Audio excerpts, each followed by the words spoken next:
Good evening, everyone. So we're about to go in Bodhisattva 3 times.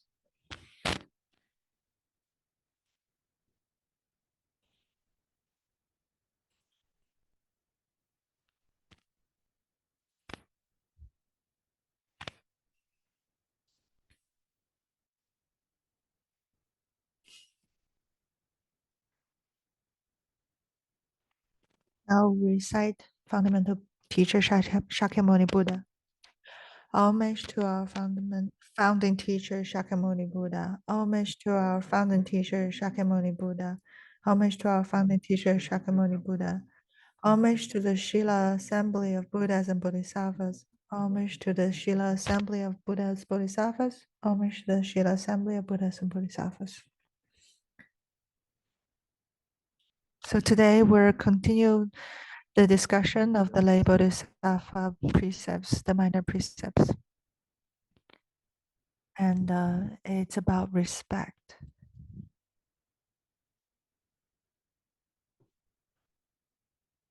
And we're basing our discussion on the lay Bodhisattva precept book. We've talked about precept related to respecting the three rules and teachers. The number 5 minor one is the precept against failure to be hospitable to elders, senior, and for full assembly. And then number 6 minor precept we also already discussed it. And today we're going to talk about number 8 minor precept, number 9 minor precept, and number 12 minor precept. Also 22nd minor precept and 24th minor precept, as well as the 25th minor precept. So today we have a lot more content. And we start from number 8 minor precept against failure to attend Dharma lectures. So we'll recite this. If a Upasaka who has received this precept fails to go and listen to the Dharma when it is being lectured anywhere within a 30 miles radius, he thereby commits offense through losing mindfulness. Failure to repent and reform will lead to fall caused by such impure behavior. And after you receive this precept, within 13 miles, if there's lectures and you don't go listen, then this is considered transgression. So what is the 40 miles? 13 miles. The Chinese says 40 li, and how it is conversion is 40 li is about 20 kilometers, and which is 13 miles. So why is 30 li 20 kilometers and 30 miles? Maybe we can think about why this range, and you can maybe share your thoughts in the chat. And think about 2,000-3,000 years ago when this precept is made. At that time, people do not have cars, not to mention airplanes. So everywhere people go by foot and to travel. And what's our normal mileage if we walk? Do you know? It's about 4 to 5 kilometers per hour, and 20 kilometers is about 4 hours walk, and that's one way. So if you go outside of your house 6 o'clock in the morning, it's already 10 o'clock when you arrive to the temple.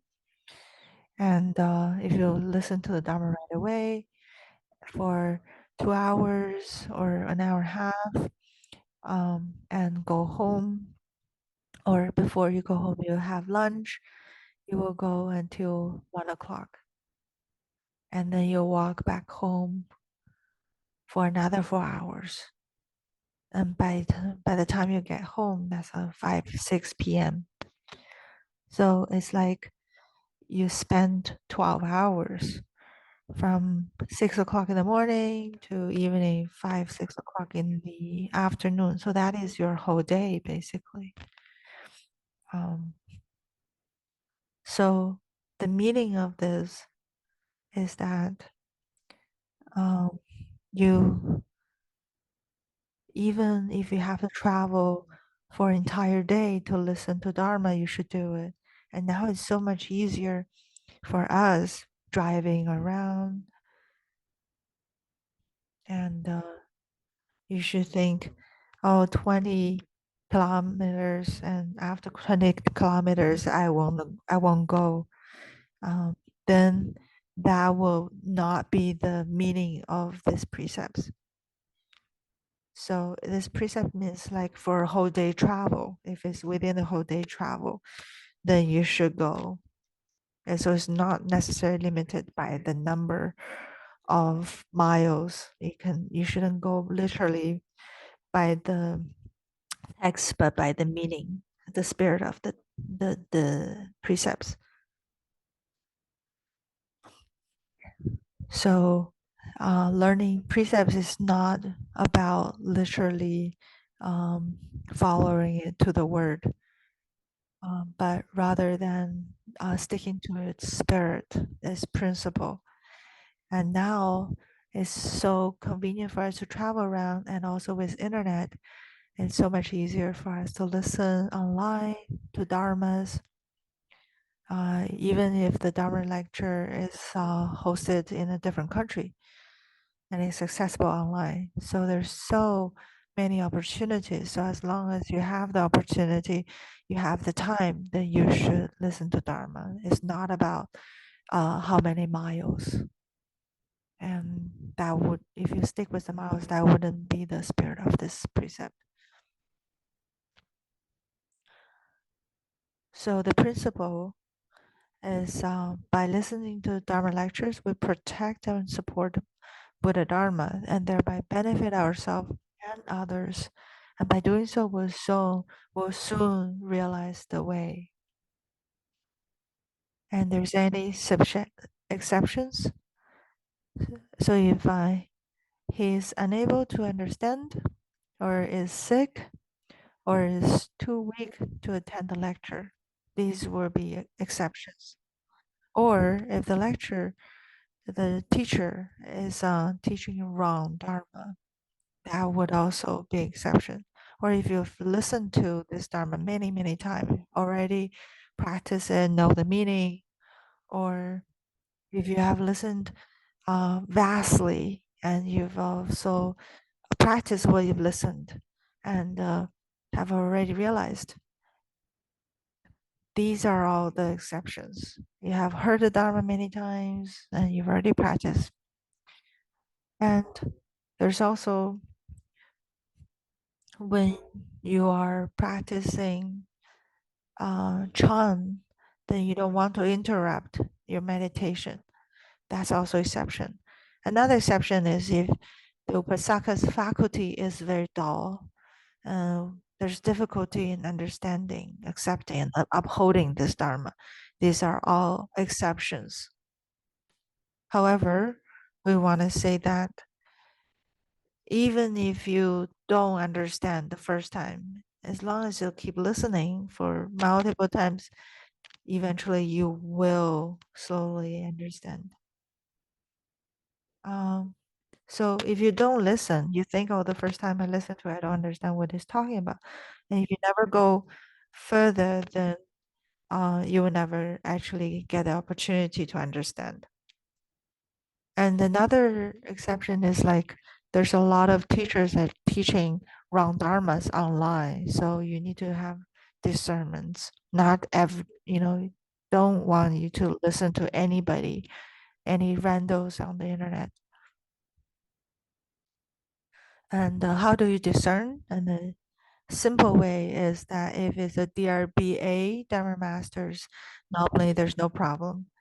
And from a different way place, um, unless you are really, really sure, maybe you shouldn't listen too attentively.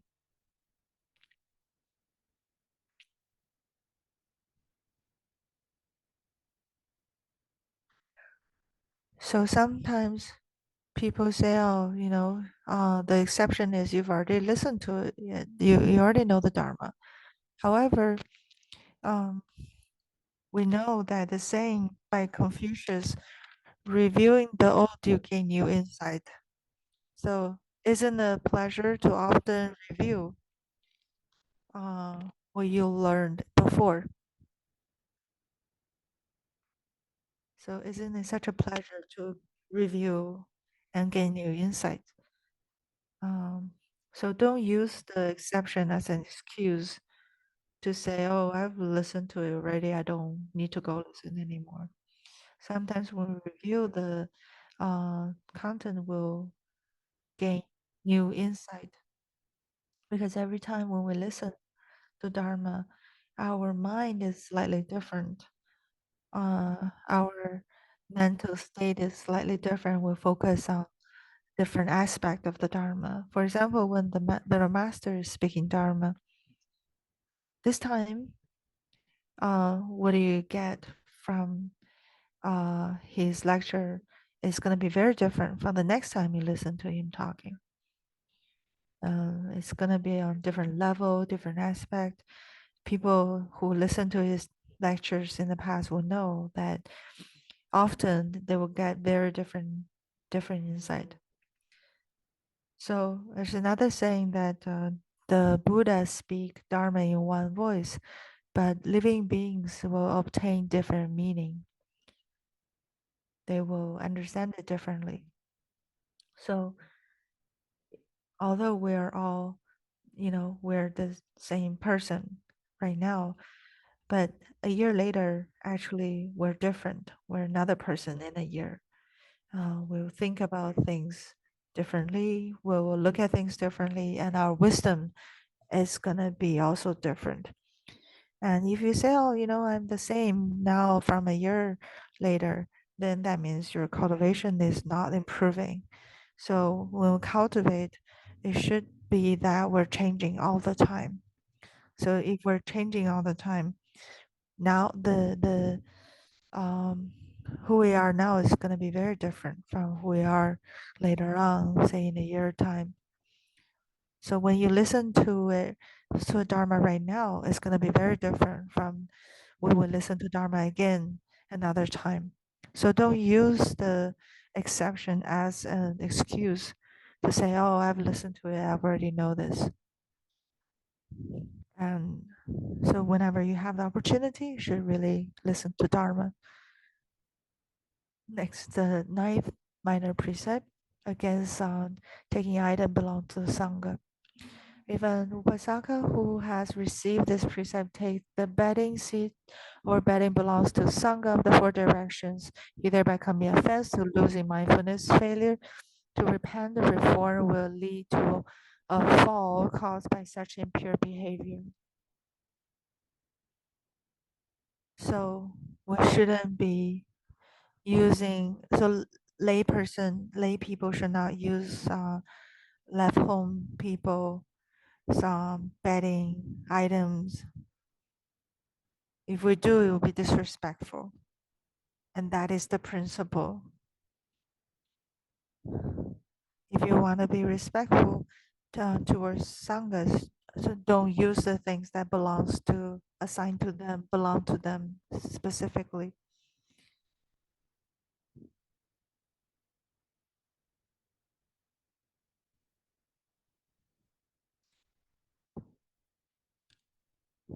So if you really want to use it, you should first gain permission.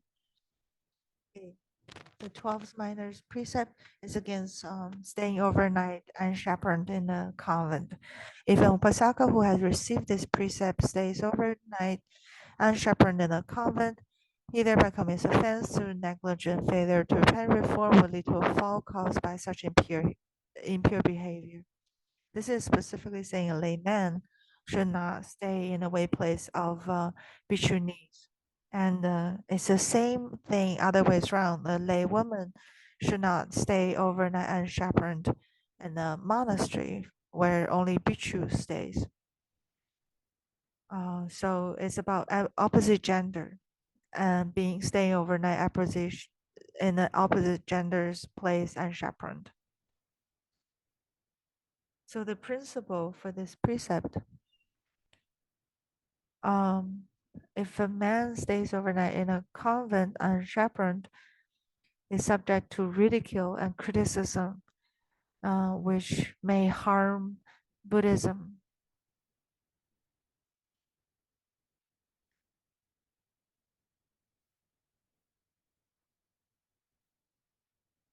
And it's also a preventative for the precept against lustful behavior.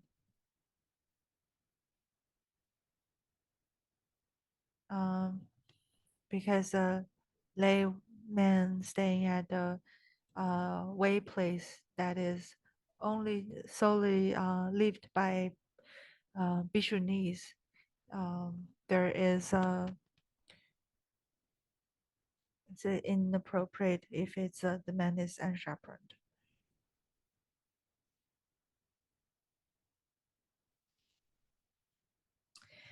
So the next one is a precept against breaking country's law. If a Upasaka who has received this precept violates a country's law, he thereby commits offense through losing mindfulness.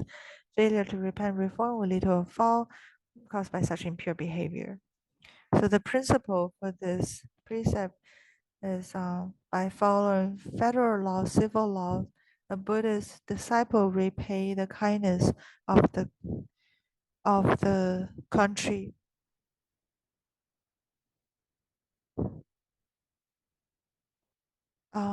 Because if a nation's system of law, regulation, and mandates that are wholesome custom and traditions, and this is a respectful, this is showing our respect to the country to follow their laws, both federal and civic. So we should be careful, be mindful, not to transgress, not to break the civil laws, for example, traffic laws. Don't go over the speed limit, for example.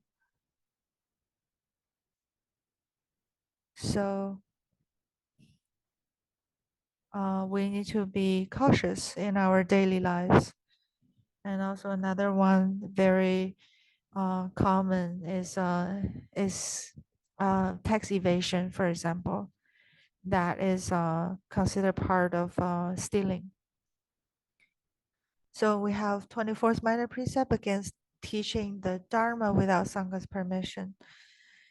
If an Upasaka who has received this precept proceeds to teach Dharma or say words of praise on his own despite Sangha's objection, he thereby commits offense through losing mindfulness. Failure to repent reform will lead to a fall caused by such impure behavior. This is specifically saying that if you're in a way place, you want to teach a Dharma or you want to say the praise, you need to first obtain permission.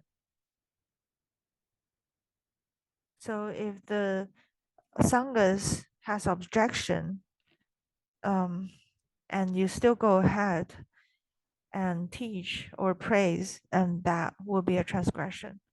So the principle of this precept is any layperson speaking Dharma or words of praise should first obtain the permission of the Sangha, because everything we do in the Sangha community in the way place, we should first obtain permission. That would be more appropriate.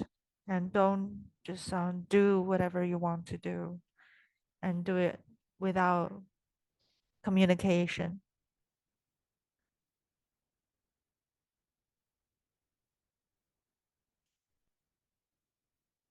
So 25th minor precept against walking ahead of 5 assemblies.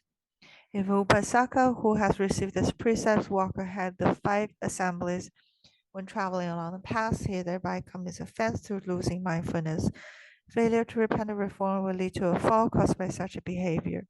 So whenever you're walking, include Bhikshu, Bhikshuni, Shamineras, um, all of this, and Upasaka. So there's 5 assemblies. There's another one, Bhikshu, Bhikshuni, Shikshamana. It's a very specific. Um, we don't have candidates like that in DRBA. And if we do, you probably won't be able to tell. What they wear is exact the same with novices.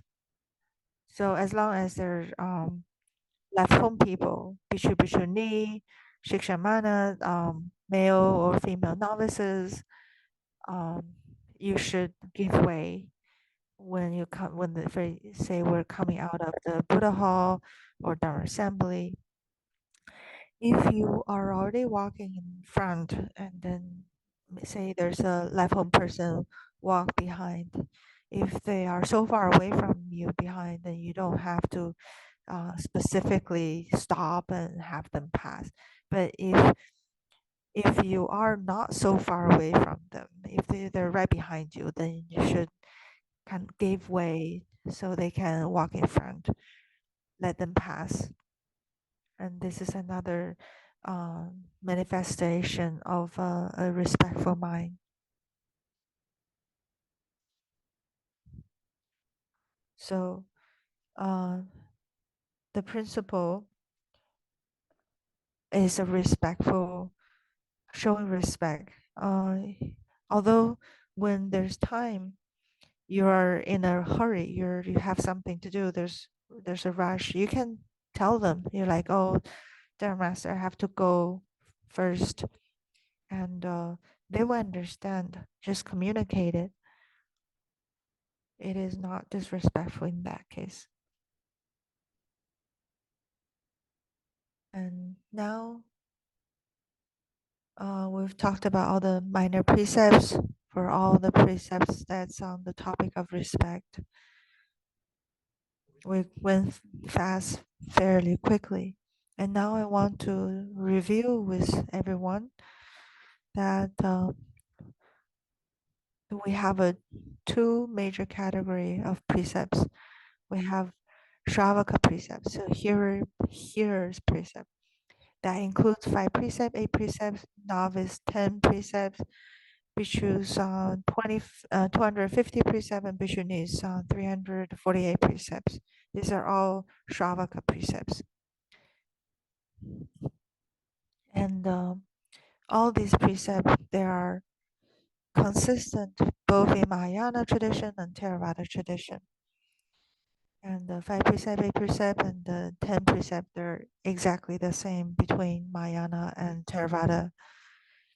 The bhikshus precepts are slightly different between Mahayana and Theravada.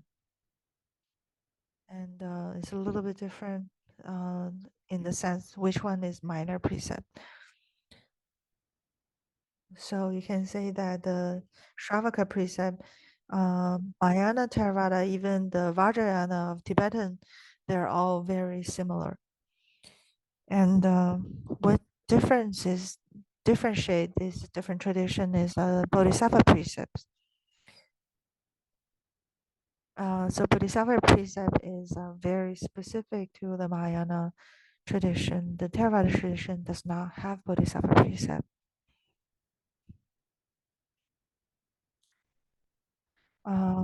The Theravada monastics, they don't really have Bodhisattva precept, and very rarely they even hear about it. So this is a two big major category. And then you can see there's like a difference between the lay and monastic Bodhisattva precepts. The lay has 6 major, the monastic has 10 major. And is there a simple way to think about? There's so many precepts. So is there a simple way to think about precepts? This you probably know. Do no evil, practice all good, and purify your mind. This verse is this is a teaching of our Buddha, and this is the precept sutra of uh, Kashyapa Buddha, and Kashyapa Buddha is the third Buddha of the worthy Kalpa, right before Shakyamuni Buddha. So Kashyapa Buddha is the third, and Shakyamuni Buddha is the fourth Buddha of the worthy Kalpa. So this is a very short verse, but it concludes basically all the precepts. Don't do no evil, practice all good, and purify your mind. And this is the teaching of all Buddhas. It's all the precept of the Buddhas basically is the same principle. So all the precepts that we talked about in the past, the Shravaka precept and Mahayana precept, is all can be covered by these verses. So we have looked at the 6 major precept of the Bodhisattva precept: no killing, no stealing, no major false claim, no sexual misconduct. It's fairly similar to the 5 precepts, the first 4. So this is all about do no evil. So all these are about do no evil, and same as no speaking of offense, of forceful assemblies, no dealing in intoxicants. These are all in the categories do no evil. And same with 5 precepts, 8 precepts, and the 10 precepts in the Shravaka precepts. These are all about no, all the major Bodhisattva precepts are all about do no evil. So let's look at the 28 minor precepts of the lay Bodhisattva. So the first one is about failure to make offering to parents and teachers. That means you should be making offering to parents and teachers, and this belongs to do wholesome practice. Everything's wholesome. Indulging in intoxicants for pleasure. This is do no evil. Um, and failure to care for sick. This is basically the other way of doing good, which means you should care for the sick. And the next one, give to the needy, is also practicing what is good. The next one is pay respect and bow to seniors and elders. We've discussed about these precepts, and this is also do what is good. And becoming arrogant upon seeing others violating precept. We have talked about this precept last week, and this is also in the category of do no evil. And failure to observe 6 days of fasting. This is about you should observe, which is do good things, and also attend Dharma lectures. This is all. This is also in the category of do was wholesome. And take item belonging to the sangha. This is in the category of do not do evil. Drinking water containing bugs is also do no evil. Travel alone through dangerous places. You can think of this as do no evil because it's dangerous for yourself, it's endangering yourself. Um, this we just talked about staying overnight, alone and chaperone. This is also do no evil. Beating people for wealth is definitely do no evil. Offering leftover food for assembly, same, do no evil. raising cats or predatory animals, or raising animals without performing pure giving. These the previous one is do no evil, but the performing pure giving is do good. So, and also keep robes, a bow, and staff. This should be do what's wholesome. Um, when you cultivate, you need to look for clean water for irrigation, to plant crops. This is also do what is good. The next one, trading in outer ways and measures. This is a do no evil.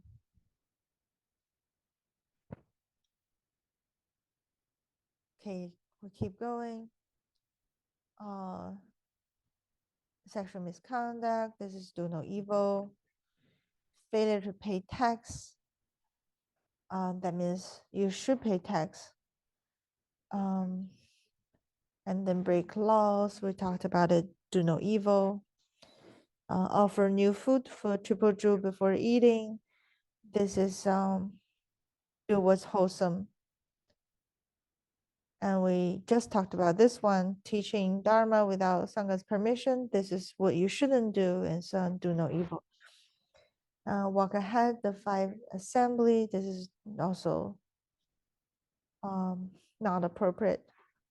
Apportioning food to Sanghas unfairly. This is also do no evil. Raising silkworm.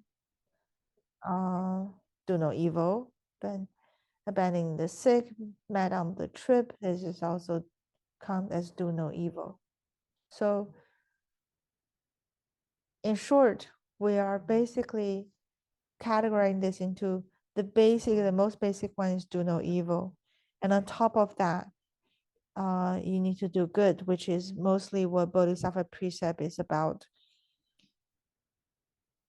And in the Shravaka precepts, 5 precepts, 8 precepts, 10 precepts, we don't really talk about good things. We only talk about do no evil. And then purify your mind. We need to think about when we practice this precept, are we purifying our mind? And one is basically seeing other people transgressing and then become arrogant. And that is definitely, we need to pay attention that we shouldn't do that, which means we're purifying our mind and we will not be arrogant. So in the 28 minor precept, there is this one will definitely count as purifying our mind. And in the Brahmana Sutra, there's precepts in there, as there's a lot more about purifying the mind. And in the Shurangama Sutra, it has a saying of containing a focusing mind. That is the precepts. Contain the mind is precept. So because of precept, there's samadhi. Because of samadhi, there will be wisdom. Wisdom is revealed out of samadhi. So in Shurangama Sutra, it defined precept as containing our mind, which is purifying our mind. So because everything is made from the mind, if we watch our mind carefully, clearly, and we know, take care of the mind, and that will basically can consider that is a holding precept. And in the Platform Sutra, I would say ground the mind ground free from error, inherent nature's uh, mortality.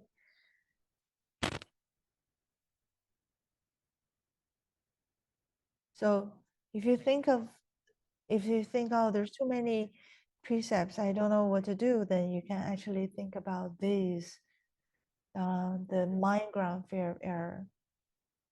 Just watch your mind. And we can look at the 6th grade principle. Which one belongs to purifying the mind? The 6th grade principle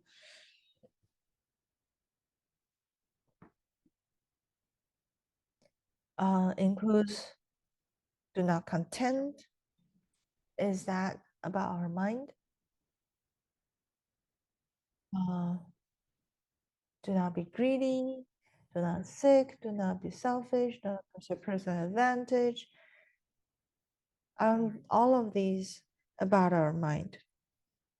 And the reason that our master brought forth this sixth great principle is really about exhorting us to purify our mind.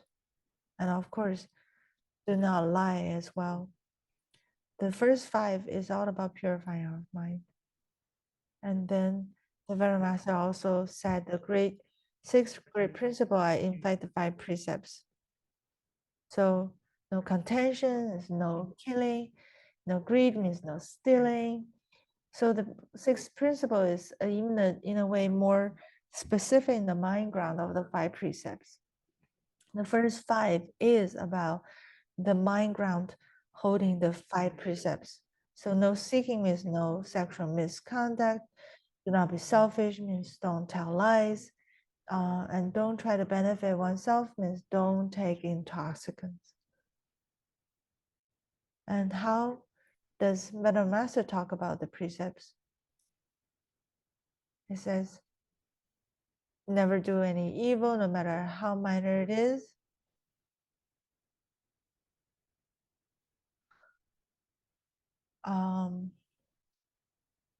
And it doesn't matter how small, minor this evil thing is, really just don't do it. If you can do it like this, if you can care for your mind and your action like that, you will be able to hold the precept. So it doesn't matter how minute the kindness is, you don't discard it and don't do it.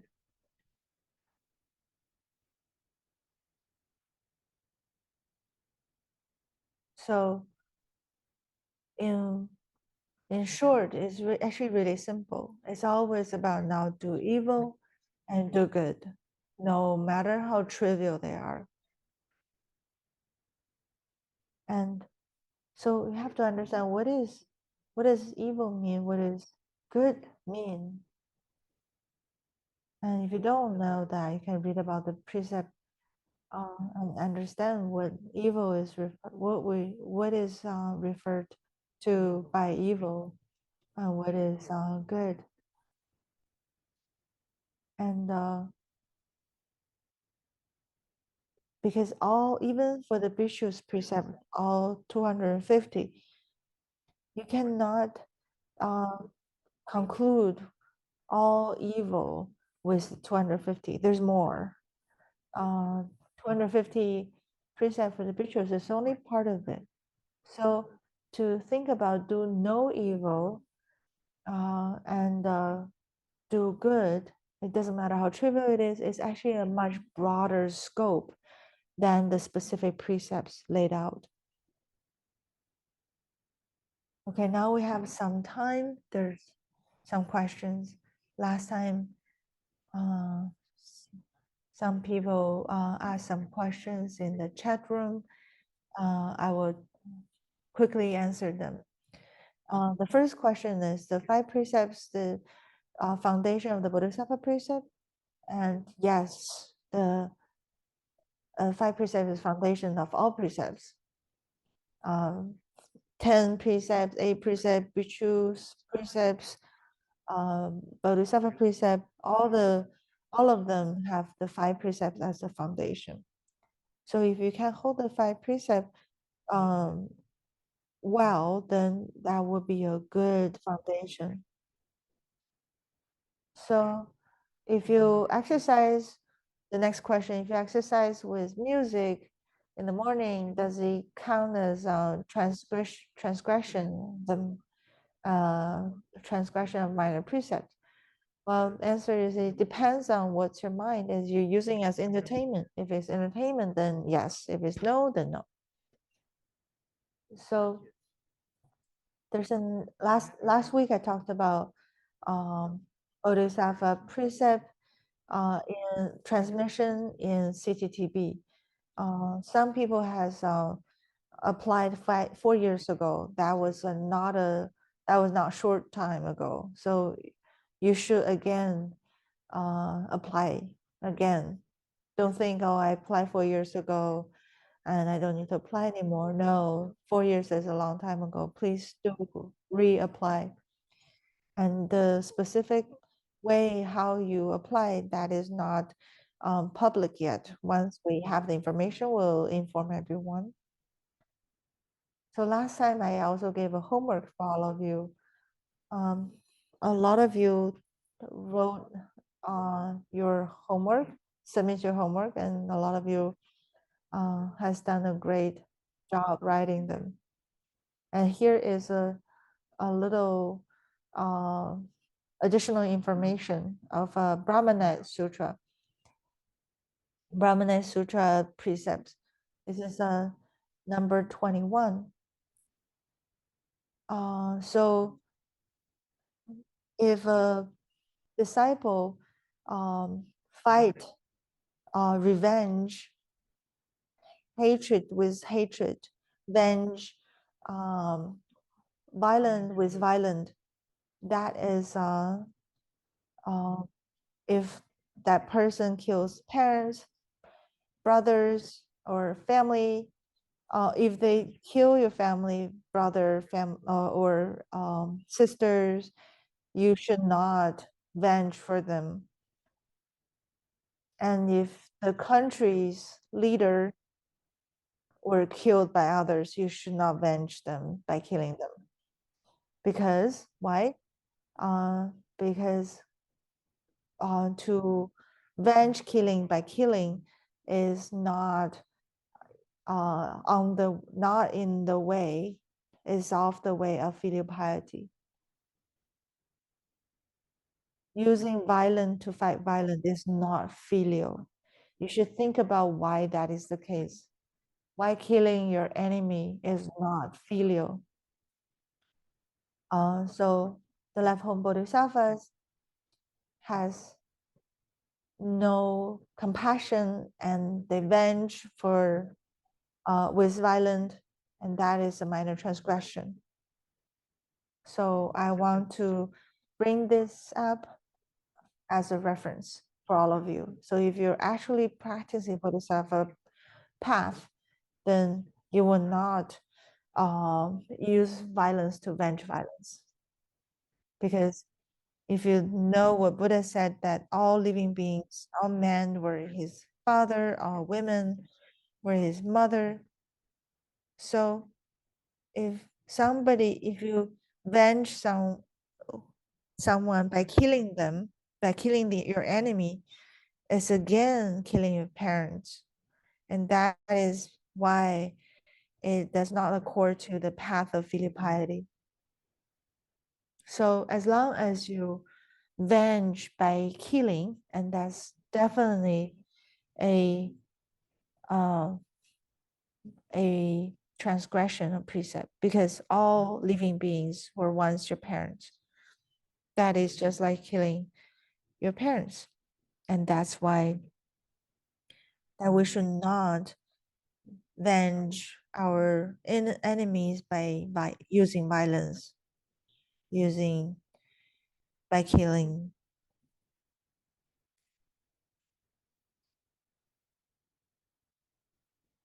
And we know that violence beget violence, that karmically there's no end. And I will share with you what Venerable Master has shared a story that one of his disciples in Hong Kong, one time he came to CTTB to receive the 5 precepts. And he only took 4 of the 5 precepts. And afterwards, he was returning to Hong Kong, and the Venerable Master, when he went to pay respect to Venerable Master to say bye-bye, and the Venerable Master asked, you've received the precept and you cannot lose your temper anymore. We say, basically, don't lose your temper. He listened to it really. When after he returned to Hong Kong, he He used to fight with his son a lot, but since the Venerable Master reminded him don't lose his temper anymore, he really stopped. He didn't lose his temper after he returned to Hong Kong. And his family thought it was very strange. What happened? He had such a bad temper in the past. And what happened that suddenly he's so much is like a different person. So they asked him, what happened to you? Why you're behaving like a different person? So he told them what their master has taught him. And the family heard it. They were really impressed. They were like, wow, your master is a wonderful master. So soon after, the whole family took refuge with the Venerable Master. And the master said, if you don't have temper, then your mind will be very tranquil and your family will be in harmony. And when you go outside to go to your company, you influence others as well.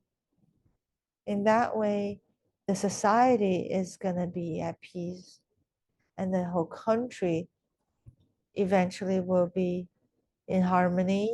And if the country is in harmony, there's going to be no warfare. So each of us, we can really um, do it on our own, practice it. Why there's war? Because we have huge temper. If we don't have any temper, each and every one of us, we actually did it. We don't have temper. Then the world will be at peace.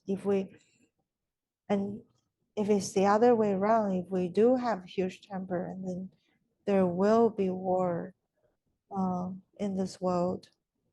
So every time we think about there's war happening, we should look back inward, reflect inward.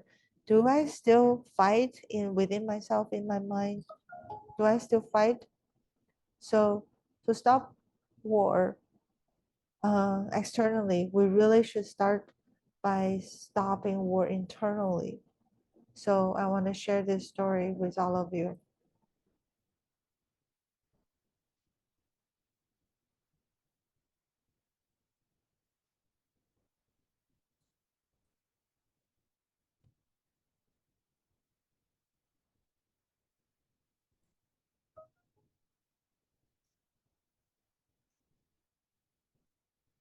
So someone asked if Dharma, I ran into Dharma face to face, then what do I do? Well, you can first of all put your palm together and pay respect, and then if it's a narrow road, you can kind of walk to the side and let them pass. If it's a big road, then just pay respect and just keep going. Another person said, uh, I've taken 5 precepts and became vegetarian for many years. And now I'm 70 years old. I want to receive the Bodhisattva precept, but I need to cook meat for my family. Or does that count as transgression? Well, technically, specifically from the precept of the lay Bodhisattva precept, it's not a transgression. But and if you think about it, if you need to cook for your family, you should focus on um, very specifically the harmony of your family. And it would be great if your whole family,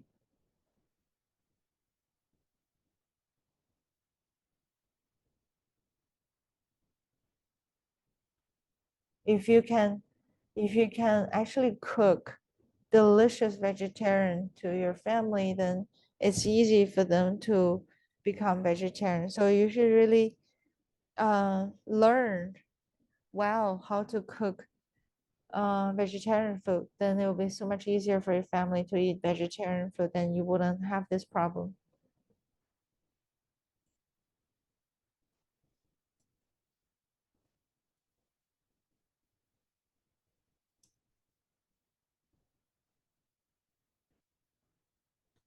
So someone asked about the precept for the deceased. They want to know more about this. And the precept for the deceased is specifically for people who pass away. This is a monastic Bodhisattva precept for people who passed away. And you yourself, there's no requirement. Even if you haven't taken refuge, you can also um, do the monastic Bodhisattva precept for those who has passed away. So what's the benefit? They might not know. People who passed away, they probably not know, but actually people who passed away, they would know better because they have a lot more spiritual penetration than we as a human being have. And during the ceremony, we'll call them, so they will come around. And just say, just like when we have Bodhisattva precept, if we don't lose our precept substance, then we'll have the precept life after life. And it's the same for the monastic precept for the deceased. If they still have the precept substance, it will be very helpful for them to continuously hold the precepts. The reason why you should hold the precept, there's two. Number one, you have the precept substance. It will help you. And when you transgress the precept substance, will remind you. And number two, you will have protectors, Dharma protectors.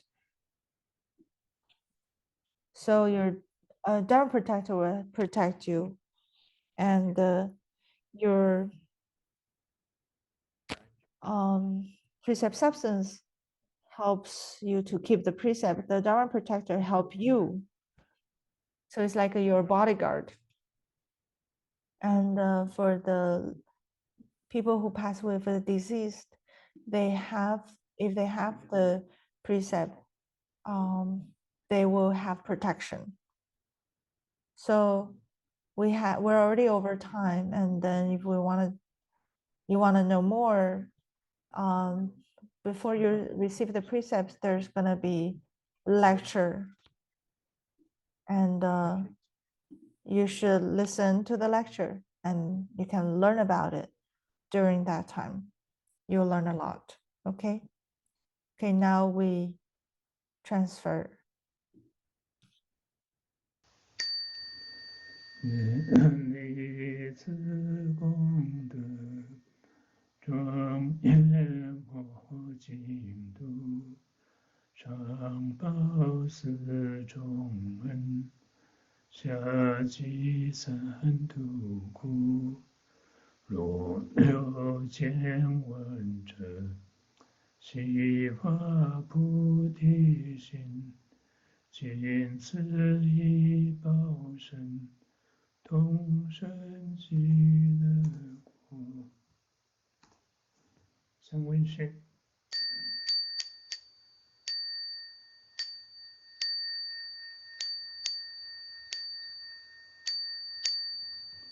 听你老和尚，